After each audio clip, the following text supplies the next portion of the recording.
Good evening, everybody. We're going to get started.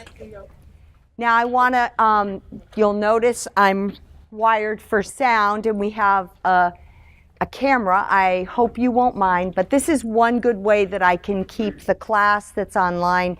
They can have the evidence, the opportunity to see what you all talk about in here. It also gives us a chance to have something that you can go back to for particular dates or details that you would like to cover. I want to introduce two people tonight. Now, you met John Coyne. No, it's not Coyne. That would be himself. And this is Sadie Boone. This is our writing team. Now, what we want to do is make sure that you understand not only the importance of writing, but also the resources. I would like everyone to meet with Dr. K once. What he's going to do is look at your writing and establish if it would be good for you to work with John or Sadie. Sadie is going to be available here a number of days a week. Sadie, what are your days here? I'm here Tuesdays and Thursdays from 3:30 to 6:30 and Wednesdays from 4 to 6. So I'll be sitting out in the common area. Yes, and she usually sits near a little sign that says the writing tutor is in. So, sure. Tuesday, Thursday, 3:30 to 6:30, and Wednesday, 4 to 6. Oh, that's Tuesday and Thursday, 3:30 to 6:30, and Wednesday, 4 to 6. Good thing All right. One thing I would like to make sure is that people understand that Sadie is available and more than willing to help you. When you get a grade on a paper, remember we said this is not punitive. We're all in this together. We're all working to get better and be better works in progress. All of us need writing tutors. I would like everyone to meet with Dr. K once, and I am going to give him your first paper. So he has evidence of just the way you wrote, starting. And trust me when I say, if we adhere to this and you use the writing tutors, you will be shocked in 7 weeks when you do your leadership development plan. You're going to be shocked at the difference. Now, I'm going to have Sadie talk. Sadie's brand new. Let me just say, Sadie hasn't even been here a full week. We're really thrilled, though, because she keeps coming back, and that's such a good sign for us. So, Sadie, why don't you tell everyone maybe a little bit about yourself and how you look at writing? Yeah.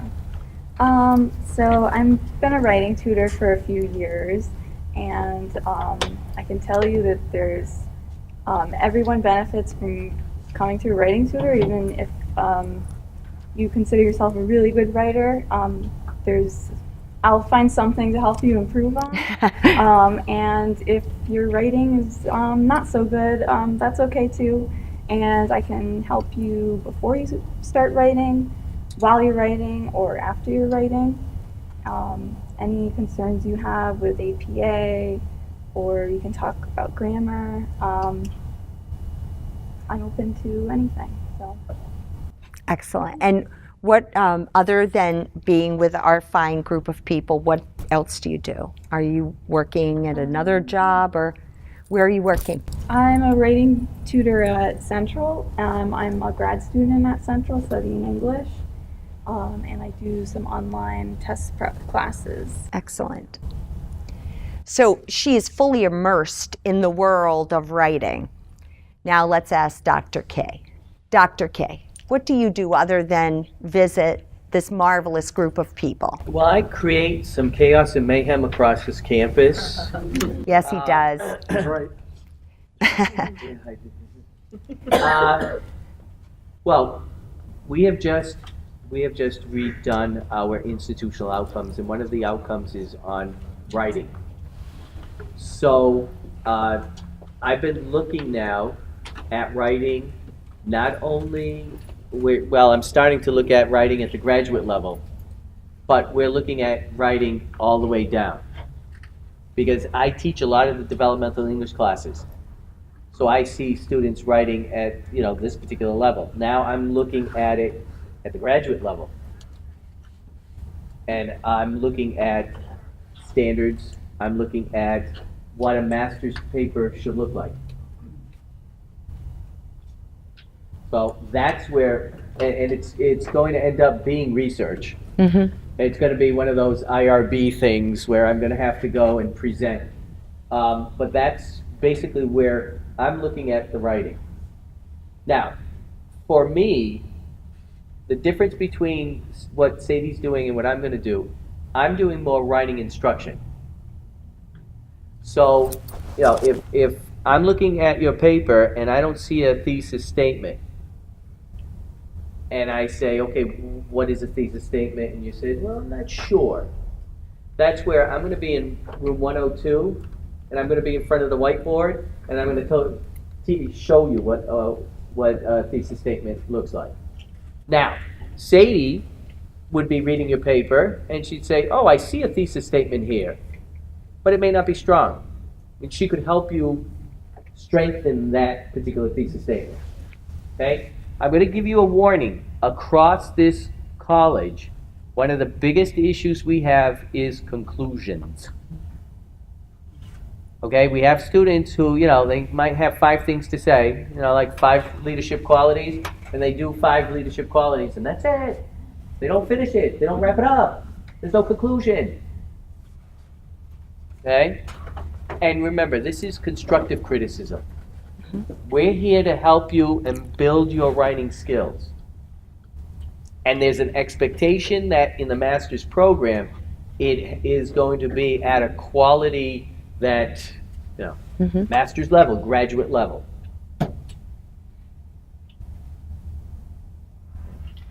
And like Sandi says, she'll be saying, you need to go and see Dr. K. Or you need to go and see Sadie. Because each of your needs will be unique. And it will vary from paper to paper and assignment to assignment. And even where you are in your life. Remember I gave you that quote from John Lennon, life is what happens when you're busy planning. You still have a project due, but there's been a crisis at home. You still have something you have to do, but you've been sick. Whatever it might be, those things happen, and your writing reflects where you are at. And we know that. So there's no judgment here. It is, however, that when you graduate from a master's level program, you're supposed to be able to write at a certain level. And anyone who interviews you for a job or a promotion is going to have that expectation. So it's inherent within our program, and I promise we're going to focus on it. So I want to thank Sadie and I want to thank John for coming in to see us. And you have John's information, Sadie's information is sboone, B-O-O-N-E, @goodwin.edu. You're welcome. Boone, B-O-O, like Daniel? Boone, B-O-O-N-E. Are you related? Not that I know of. Well, you never know. Ancestry.com, right? I mean, you never know. So, thank you guys so much. So let's give them a hand. Oh, guys. This is where you're going to be nice to me after I read the paper. It may be a different story. Yes. There's always that possibility. Always that possibility. Now, the one thing I am going to ask you to do is your admission ticket. Now, Eric, you weren't here. Nina? All right, Eric and Nina were not here last week, so you don't know the joy that is in front of you. You get to write just a very brief thing. Did you get one, Eric? No. Okay, let me give you, we've got some extras. Thank you so much. And then, do you have one over there, Nina? Hold on. We've got some. Dwayne, you got one, right? Yeah. Okay. Clearly, we see Nina has a friend in this class, so that's always good. All right, I want to give you 5 minutes to please do that. We will do these every time we come in. Part of this is the data that we collect so that I can see how you are doing, how you processed last week. I also want to thank any of you who got in touch with me trying to make sure that you were doing everything right and uploading your papers. At the break, if anyone has questions about how to upload a paper, or if I received your paper or anything, this is going to be a great time to just catch up. I'll answer any questions. But you can always ask a question in the class. So take a couple minutes, write a couple things. You don't need a full sentence. I'm not judging your writing by what you put on that paper, so don't worry about that. If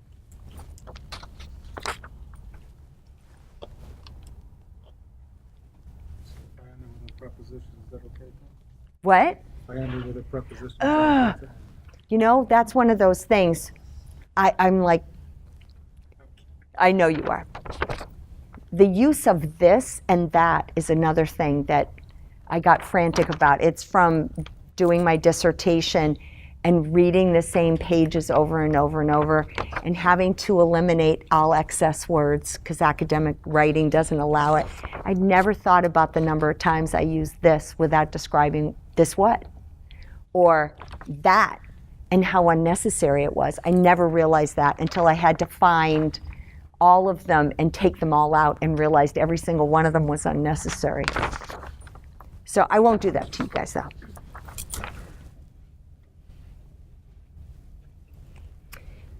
So while you're doing that, I am going to share something else. You all know that Erika Daigle was in our class last week.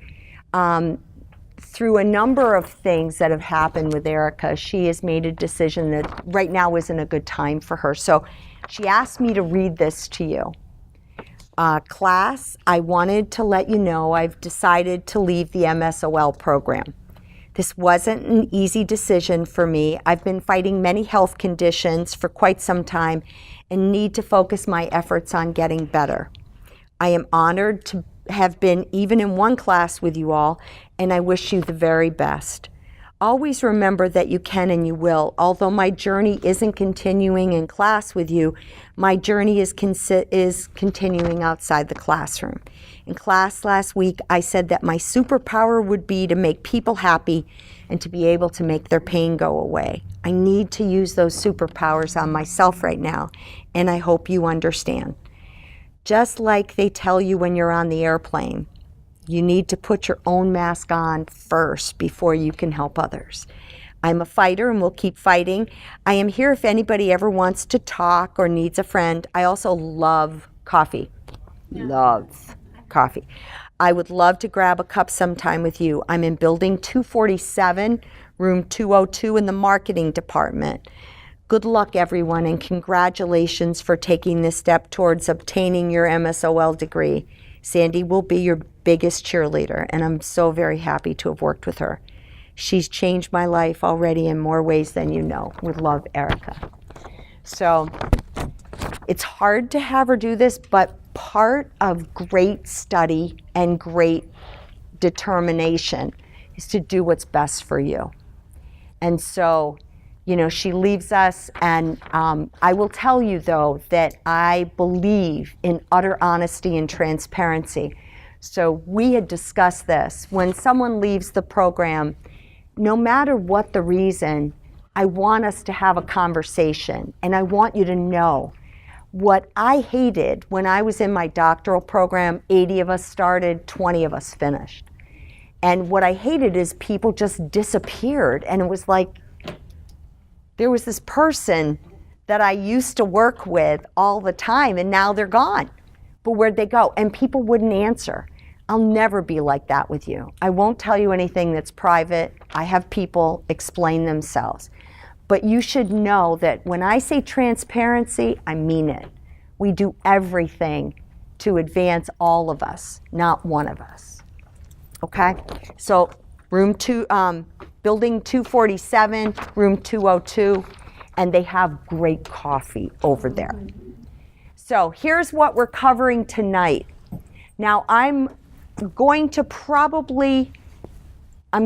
give you the best story I've got tonight. I want you to think about these questions. This isn't something we have to discuss, but I want you to think about it. What's your high point and low point for last week? This is the way our classes are going to be. There's going to be work to do outside. There's work that we do in here. There's times when you interact with each other. But the truth is that we're going to be, it's kind of like you're all an onion. And we pull a layer back every time so that you can look at something more about yourself. There is a lot of self-development in this program. That requires that you're thoughtfully considering what happens in the class. It's not just when you're in this class that you're working, it's when you're walking around and thinking about it. What's the key takeaway from your first class? Now, because I use the unpacking your suitcase at the conclusion, you're going to know what it is. What are you most proud of? What really resonated with you in your discussion? What I want you to do is take some time later to just kind of think through. So what really worked?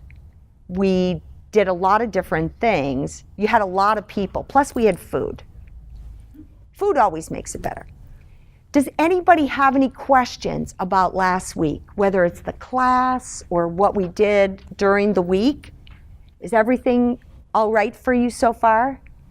You're not running screaming? Ryan, you're not running screaming, are you? Oh, that's good. Okay. Online, like on Blackboard, it has all of our like deadlines like that was shown to us. But the deadlines are all showing from 2017. Like a lot of things are looking over. When was the last time you saw that? Today. All right, so it's, what I do is I've been changing them as we go. Okay. So what I will do is I will update all of them. I just was trying to catch 1 week at a time. Yeah, no, Yeah. that's what you want to do. I just Yeah. want to be aware that that's. Thank you. That's really good to know, because it is the master course, and when it came over, I didn't think all those things would come over. So we will make sure that it's all corrected, though. Okay? Thank you very much. All right, Corinne. I have a question about the discussion. Sure. I would like to be more involved, and I know that the discussions last week were more about introductory and trying to Right. get to know everybody and things like that. But what is it that you really expect from us in the discussions? Is there a main thread? Do we break off into threads? Do we follow, like, where? That's a great question. All right, so her question is, what do you do about discussion? How do you participate actively? You should create your own thread. Creating your own thread allows you to construct what is your original response to the questions asked. The first week, it's very minor. I just want you to get used to, oh, I got to go on. Oh, I got to talk to a couple people. I want you to consider you don't have to talk to every single person in this class. That's a lovely thing to do, but I think theoretically it's going to become daunting when we get further into the program. So at least one full response. Usually people try around 200 words to respond to the questions I post for you. After that, what you do is respond. I do not want to see anything like this. Somebody posts, how they feel about leadership, and you say, ditto. I don't want that. It's, I get offended when I write a long text and somebody goes, K. It doesn't work for me. It's the same thing. So I want you to feel very comfortable in responding, and you don't have to agree. I appreciate your perspective, but here's what I'm thinking. It allows people to start to see what you think about leadership, but also what will happen, and it's surprising. If you get a chance, go and look at all the discussion threads, and what you'll see is people start to follow certain people. The question is why? One of the things I've found is if you ask questions of other people, people tend to answer you. You don't just agree with somebody if you put something out there that's a little different. Or like Wendy, you were sharing with me today all the things you've been reading in different areas because of leadership study you've done at work. That's important. Share it. If you read a book, and it might not even, I'm going to tell you, leadership is just not all about leadership, and it's not in books. Sometimes it's going to be on TV. You're going to see an interview and say, I would follow that person. I would follow them. Or you read an interview or you see a documentary and it just piques your interest. Start to include things like that in your readings, in your, in your discussions. So in answer to your question, I want a really strong 200, 250 word initial response to my questions. I want you to seek out a few people, and I do want you to respond to them in a thoughtful and sometimes provocative way. Ask them questions and use words that encourage and use somebody's name. Do not post without saying someone's name. It is not really offensive. It's just not the way we create cohort. The synergy in a cohort comes from the ability to work together. And if you never call somebody by their name, it is about as, effective as, hey, you. Call people by name. That's our brand. That's our thing, okay? And recognize what names they want to be called. Lanisa. I have a question. I might have overlooked it in the civil business. As well. No, that's okay. So, I remember reading how certain things that it would reference a grading rubric. Mm-hmm. Is there a grading rubric that we'd be able to view so we would know, okay, what is Yes. that for the paper, what is that for the discussion? So that would be an idea. What I'm going to do is next week, I'm going to bring rubrics in to you. The first paper, I tend to not use a rubric. And part of the reason I don't use a rubric on the first paper is it freaks people out. I appreciate that. Yeah, I know. People go, oh, look at that rubric. It's got a lot of things. I will post the rubrics and I will give them to you. You will see everything.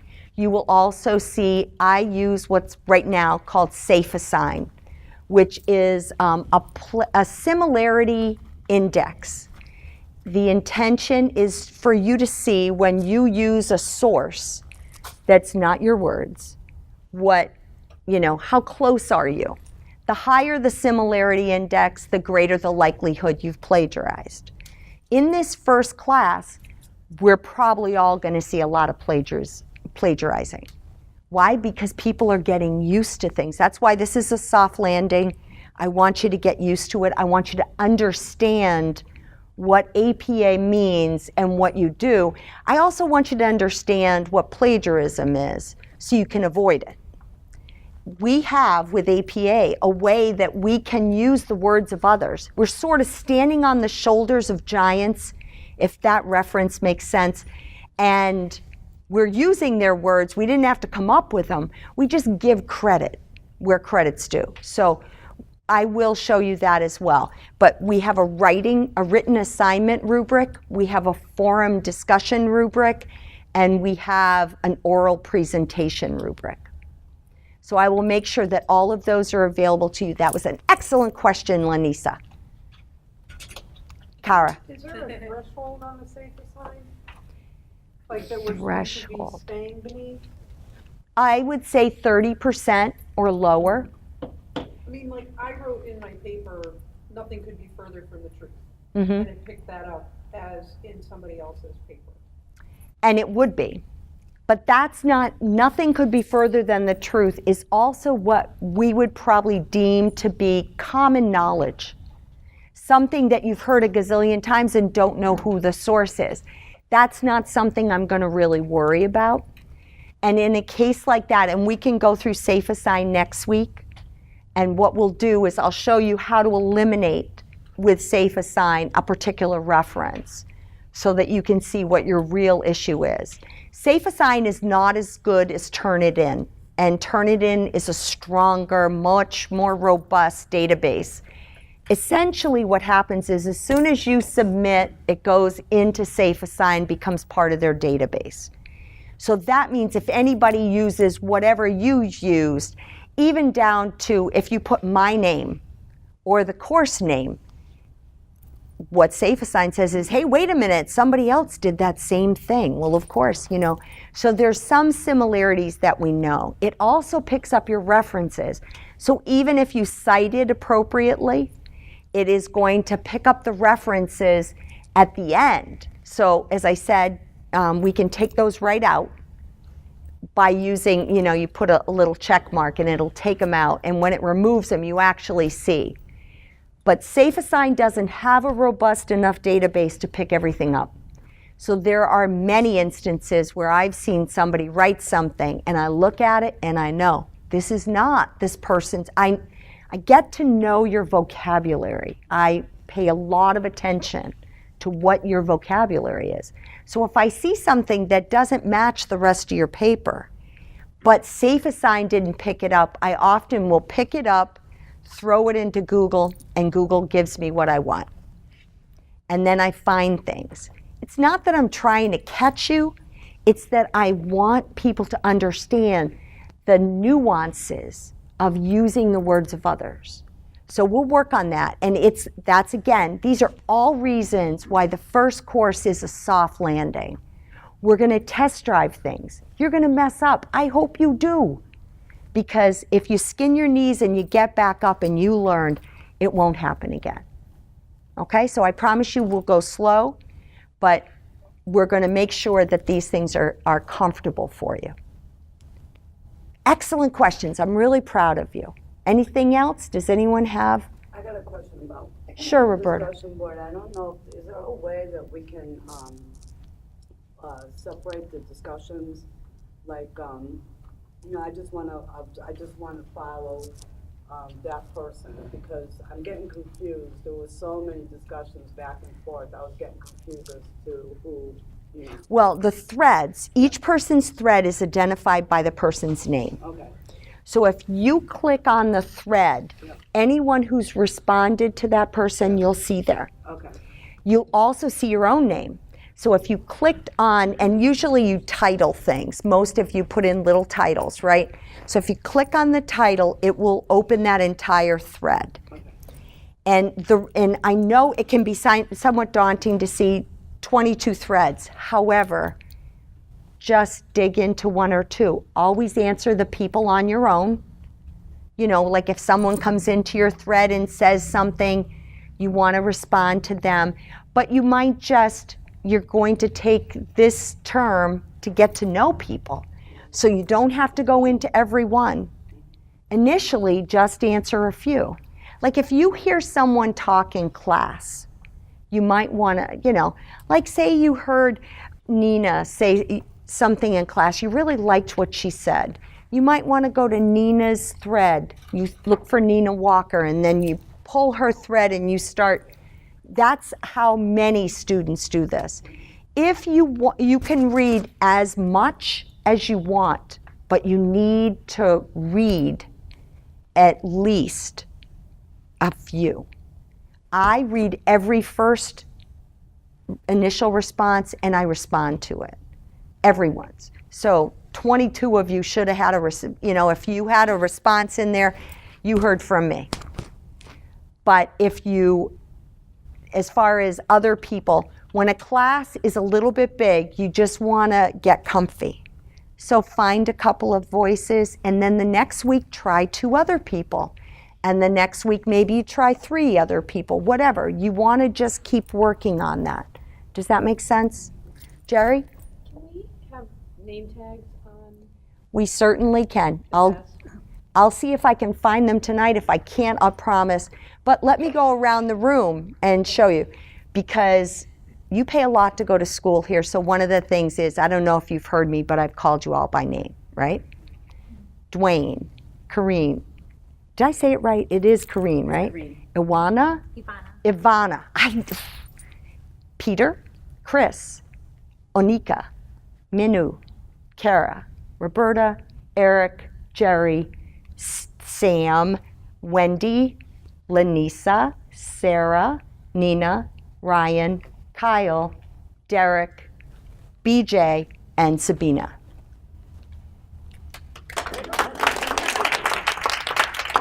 Do you want to know how that happened? True story. My father was an insurance salesman. My father was $1 Million Round Table. He was a great insurance salesman. He was, however, a man who possessed no memory. So he hired me when I was 12 years old. And my job for an entire summer was to memorize all of his clients, their wives and their kids' names, and walk around with him. I think it was really secretly a way to spend the summer with me. And I was on duty.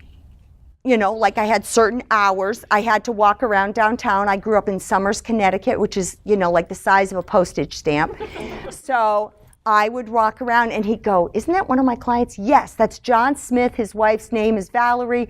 They have 2 children. Mark is starting college in the fall. Like, that's what I did for a whole summer.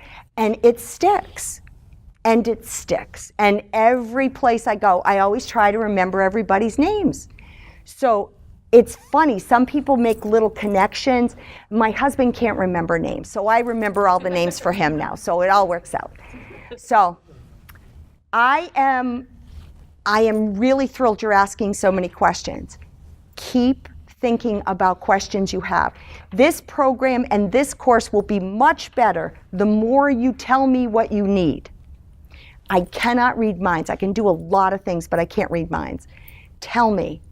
And you will never offend me if you ask me for something I haven't done. If you learn a different way, let me know, because we can always install little things in a class that might really inspire you or make it feel a little better.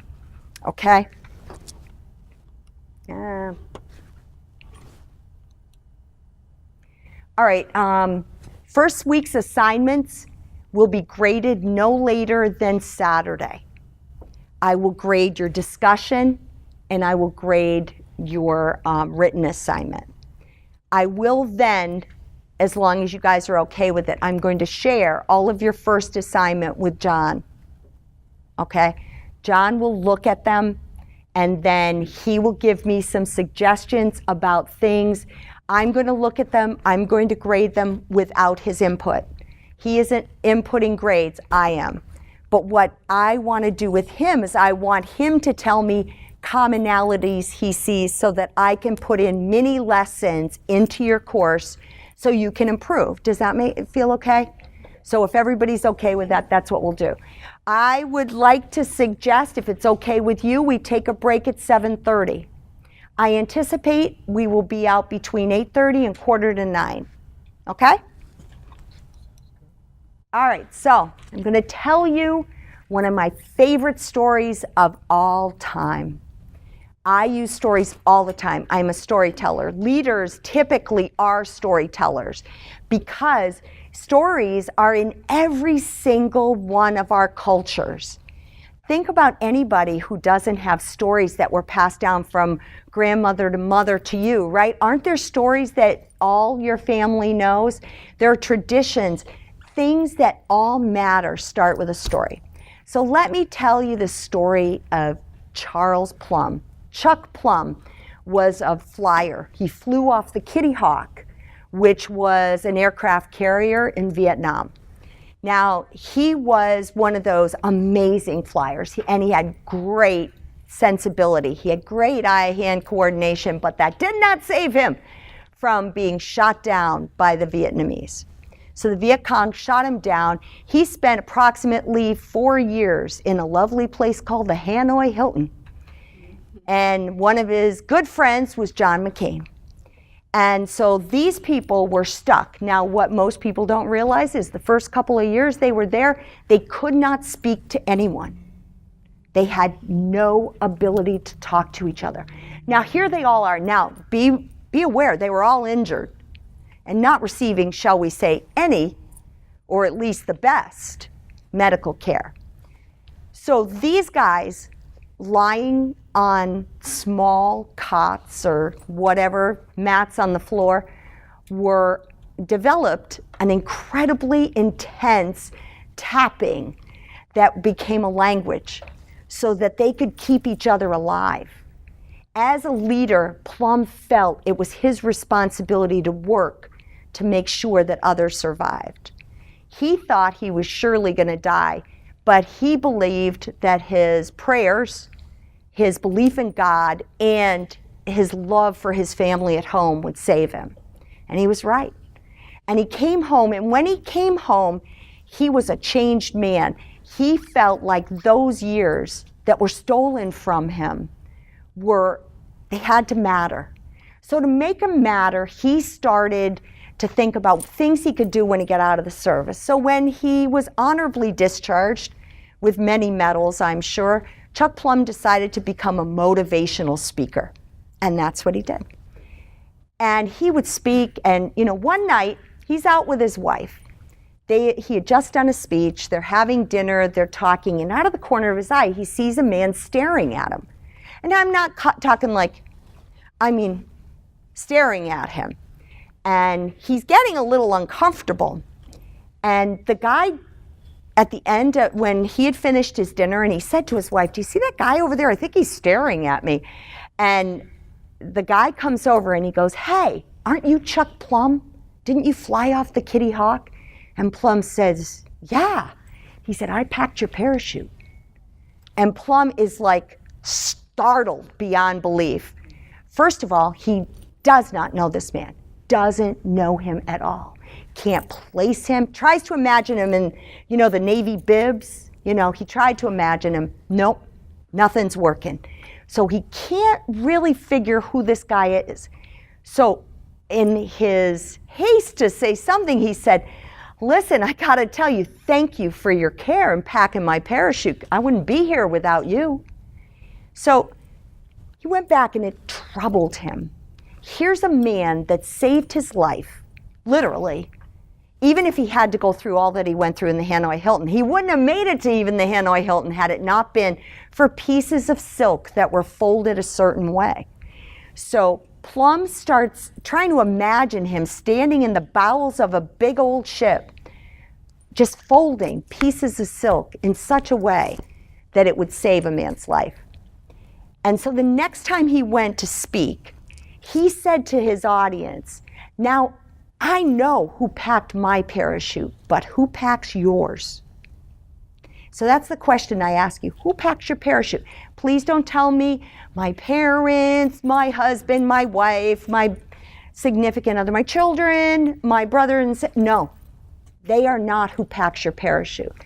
Think about the people that work with you, people that invest in you, people who remember things. My daughter used to be a barista for Starbucks. And one of the things that she prided herself on was knowing if it was a regular, she knew what they drank. She knew precisely what they drank. And if you go to Starbucks, you know that it's like, I'll have a half-calf decaf with, soy milk, right? So she prided herself on knowing that because she packed their parachutes. So who packs yours? There are people every day that pack your parachute. What I want you to consider is this is one of the most important things about leadership is understanding who packs your parachute. And then conversely, whose parachutes you pack. And you can't lead unless you can figure out how you help. So I want you to just take a couple minutes, throw a couple names down. Doesn't have to be a flawless list. And in the meantime, I'll pick up your little. You want our names on there? Yes. Oh, Dwayne, thank you. So what do you think of the parachute packer? Isn't that the greatest story? I just love that story. I like the perspective of it, though. Like when you first said that you packed your parachute, Mm-hmm. I'm thinking of that you would be like, I don't know why I Thank thought you. that, because even though he shot down, he ended up in New York. Yep. Isn't it funny that we would think that, yes, he could have done something or been something more so that Plum wouldn't have suffered. But Plum didn't see it that way. He saw it purely as, hey, if it hadn't been for him, oh, sorry. That is all right. You can call me Professor too, but Sandy sounds better. Here. Sabina. So, That's a leadership story, and actually I wrote an article about it. If you, it's in the Hartford Business Journal about leaders need to have more parachute packers. We need to encourage them. And I want you to think about this as we go forward, because I'm asking you in your written assignment for next week, for week 2, you're going to write about a leader you know. And I'm going to lay you odds it's going to be someone who packs parachutes. And so when you get a chance, I want you to think about that. So that sets the tone. All right. So we're going to go over some leadership theories, because I know you guys are just dying to do leadership theories. So I want to, why would anyone research leadership? And I asked you this, like, what are these people doing? Anything that creates curiosity or amazement creates a need for research. Have you ever noticed that? Curiosity is research. I wonder why. I wonder how. Why does that do this? You know, like questions, curiosity is what creates a desire for leadership. It also creates a desire for research. So I want you to consider this. Do all leaders, this is a point that a theorist made, do all leaders actually have more of any of these qualities? Are they above average automatic because they're a leader? Are there any automatics in leadership? Corinne, you're saying no, huh? Here's our list. Intelligence, scholarship, dependability, activity and social participation, socioeconomic status and initiative. I think a lot of those things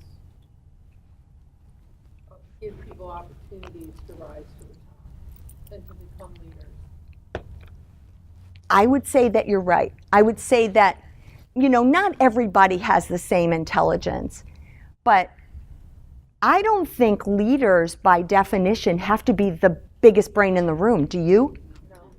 In fact, sometimes they don't they kind of let it go, and other people are the ones that they see as being really smart? It could be daunting if you were trying to always be the smartest person in the room, wouldn't it? It would be scary. I mean, what else would you do? You couldn't do anything. But is it that they possess all these qualities or they recognize them? Is this how you find your parachute packers? Peter? It's more so the recognition of, I mean, just like the TED Talk guy said last time, I don't remember his name, so I apologize. Drew Dudley.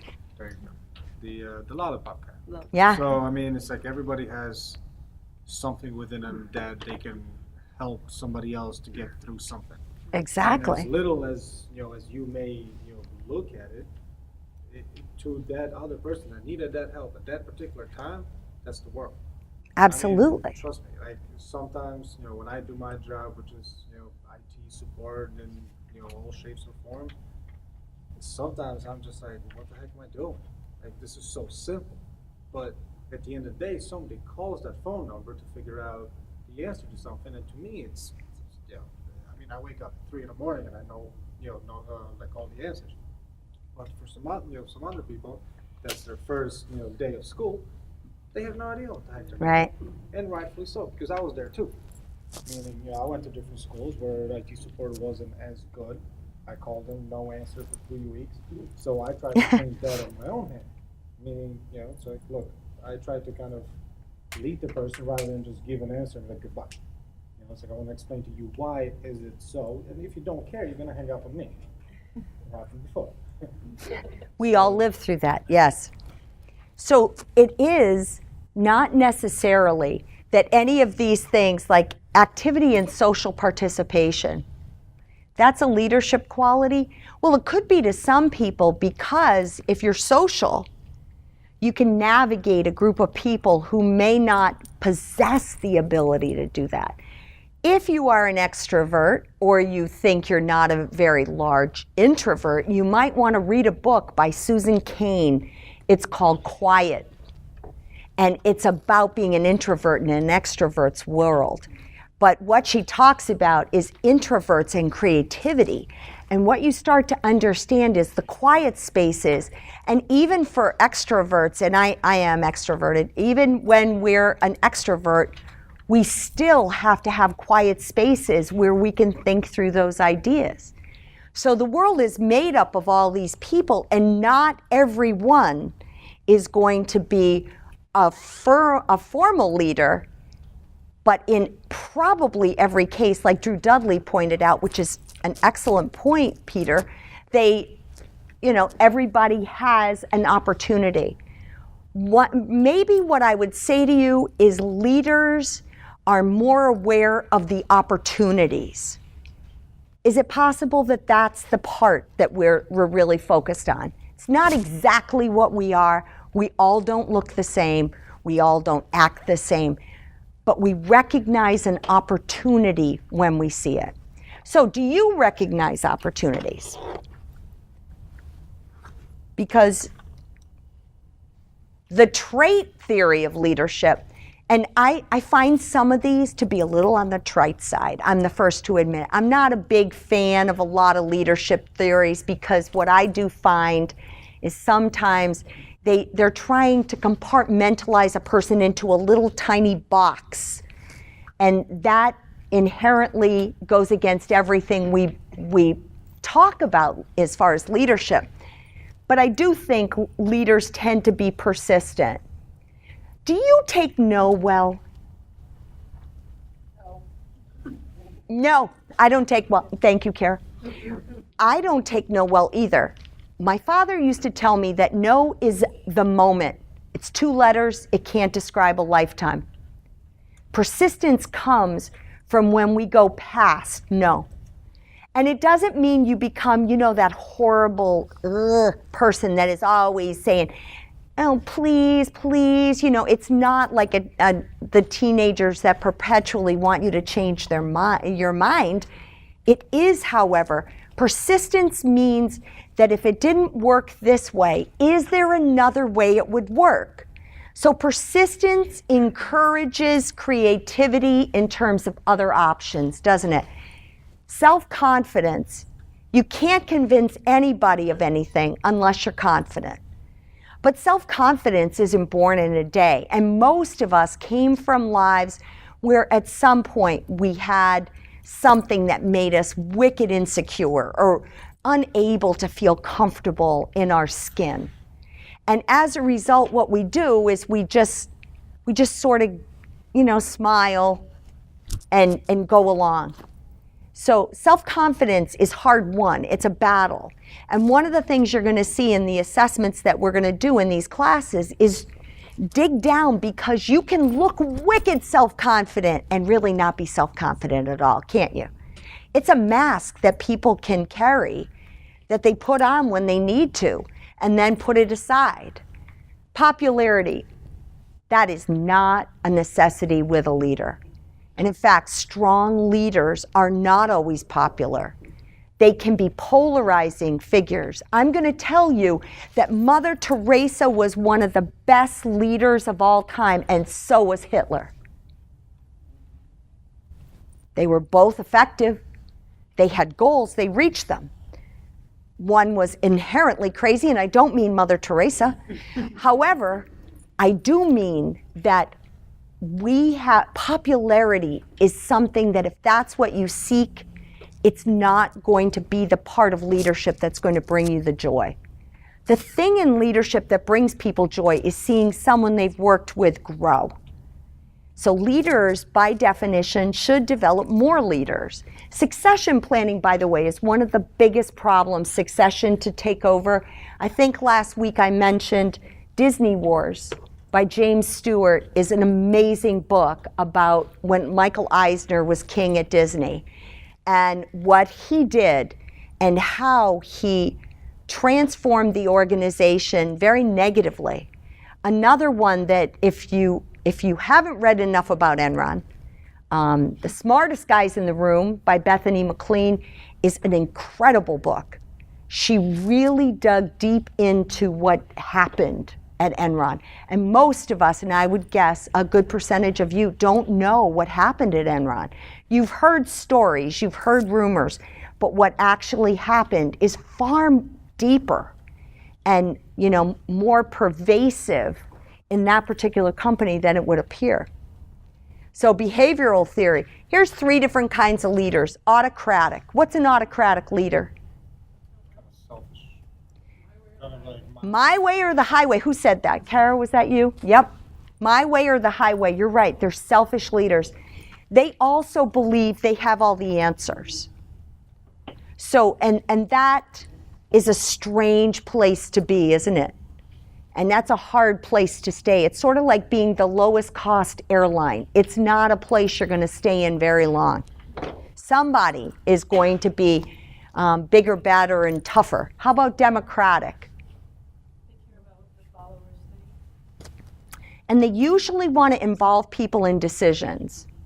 And it's not to pass the buck. It is, however, so we're invested. It is true, if you make a decision with your team and the team is involved in it, they're going to, by definition, feel more involved because they had a say in it.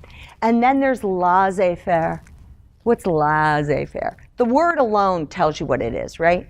What's laissez-faire? like, yeah, do what you want. Yeah, Like, I'll be here when you need me, kind of thing. Yeah, I'm not going to worry about it. Do what you want.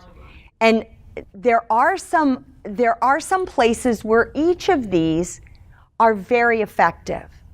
I mean, I think a lot of people would say autocratic has to do with the military, right? In the military, don't you have to have one person who kind of makes the decision and everybody follows? At certain levels. Democratic, there are, you know, when you're working in nonprofits or, you know, in some other areas, it's important to involve everybody. And then laissez-faire. I haven't worked in a company where laissez-faire worked, but I'm sure that it does, if I could think of what it was. So. That's an interesting one. Oh, sorry. Siri was talking. Where Okay. I used to work, I actually had all 3 of those types of leaders. You did? I did. It was very interesting. And my different positions. My last one, I went from Democratic to laissez-faire. Oh. And I was a remote employee. Oh, that's even tougher. So by that, she was like, well, as long as you're doing what you need to do, I'm not hearing anything bad, you're good to go. Like, she trusted me to do what I needed to get done. But I didn't feel like I was part of the group that was in Atlanta. Yeah. Because I was here. Like, I would talk to my coworkers, but it was never, they would have meetings, I wouldn't be involved. Sometimes, like, they would forget. So it was very, it worked because I can do what I need to do. I know what I need to do to get my stuff done. But it felt like I was very distant. Like, it was very hard for me Yeah. to actually feel like I was part of something. But for her, like, when we talked about it at my first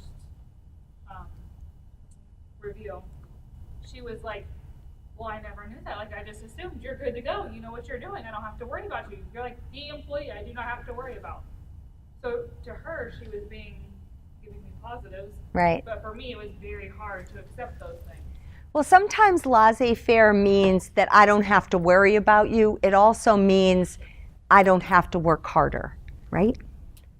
So sometimes laissez-faire can come across that way because she didn't have to work as hard because you were a great employee, Wendy. You were someone that, you know, and she probably had a couple people. Well, you know, they always say the people who get the most attention are the whiny, difficult ones. And so people who do a great job can feel kind of like, you know, I'm just ignored. And so it is a balance that you have to strike to ensure that all employees feel good. Now, these are the factors I've put up here. This is from Badshaw, which, how'd you like that article, folks? It's what? Is that the one? Historical Theories of Leadership. Ugh. Was that the 20-page one? Yeah.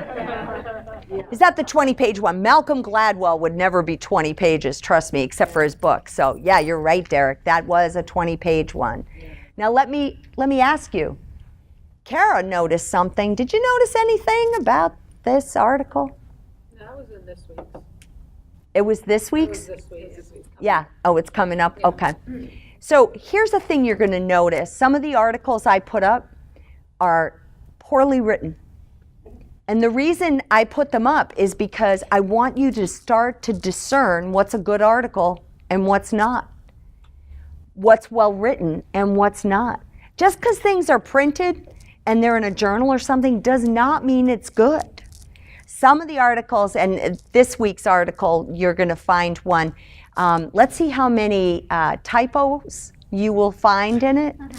And I do this purposely because I want you to start to say what's good and what works for you, right down to your readings.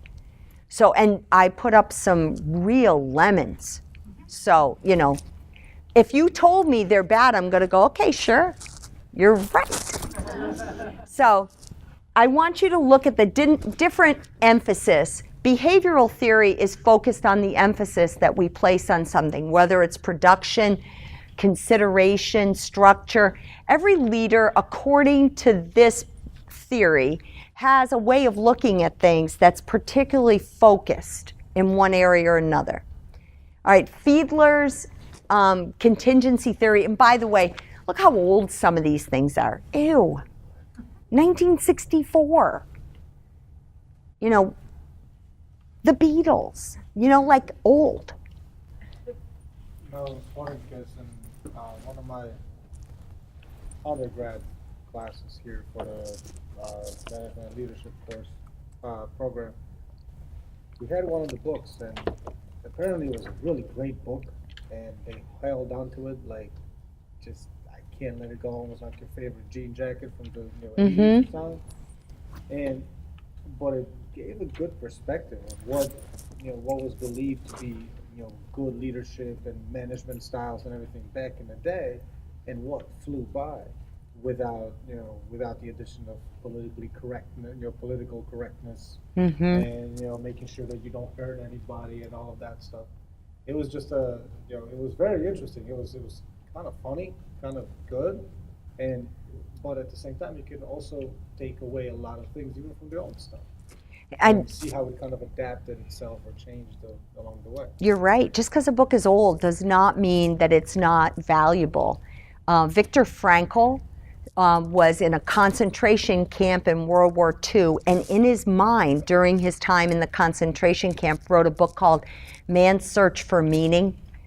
And it is a fabulous study in how we are wired at our very heart. And it's a book, I think it was written in I think he actually put it down in like 48. I mean, it's an old book, but if you can pick up a copy of it, I think I even have a copy in my office. By the way, I have a lending library in my office if you haven't guessed, so you can always feel free to come. Fiedler talks about 3 areas: leader member, task structure, and position power. That is a great place to study, is to look at Fiedler. But what you're going to see is everybody looks at different things, but they come back to the basics. And the basics are, what's the structure of our organization that holds us accountable?